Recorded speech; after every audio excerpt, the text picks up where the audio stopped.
Зяудина Гайтукеева не стало несколько лет назад, но его вдова Люба бережно хранит воспоминания о супруге. О боевом пути ветерана она почти ничего не знает. О пройденных испытаниях он рассказывать не любил. В сентябре 42-го 19-летний Зяудин ушел на фронт, служил связистом в 680-м стрелковом полку. Сталинградская битва, в которой он принял активное участие, была переломным моментом в ходе всей войны. Уже в октябре состоялся первый бой красноармейца, где он получил свою первую награду – медаль за оборону Сталинграда. Полностью участник Сталинградской битвы.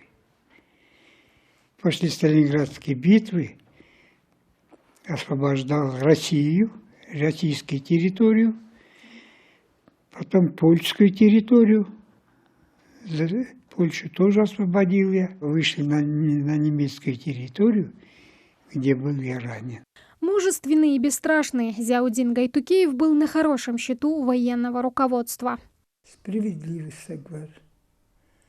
Динина, ахетниса, говорю. Çok ахетни var. Камялдук деш батыр. Зекер хақыдук, камялдук деш худчук. Камялдук деш батыр. Нақдук безиж бар.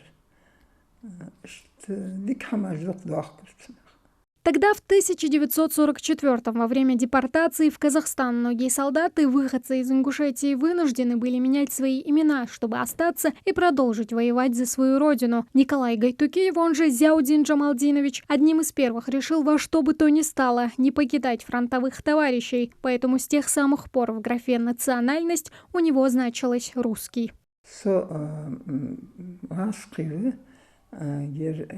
Аводы чханны, Гайтукеев Зяудин Джамалдинович чханны, сигиче, йохицайсу зе, надаваха хакма, янет соголга вас согаскиве со Гайтукеев Николай Дмитриевич усай.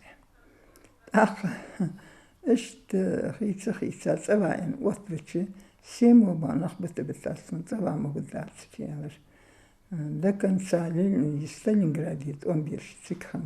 Уже в августе 44-го в Польше Зяудина ранили во второй раз. Тогда же его наградили медалью за отвагу. Лечился почти полгода. О том, что Германия пала, узнал под Харьковом. Тогда же в 1945-м он получил награду за победу над Германией.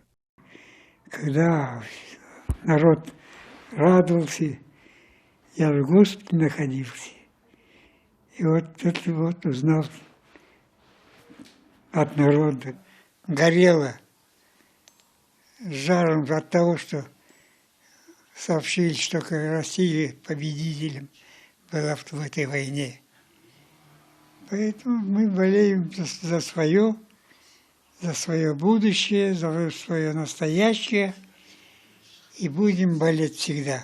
Свою последнюю награду он получил уже из рук президента страны Владимира Путина в Большом Кремлевском дворце в честь 70-летия Великой Победы. Награду ему вручили одним из первых, чем Зяудин Джамалдинович очень гордился. Гайтукеев Николай Дмитриевич, участник Сталинградской битвы.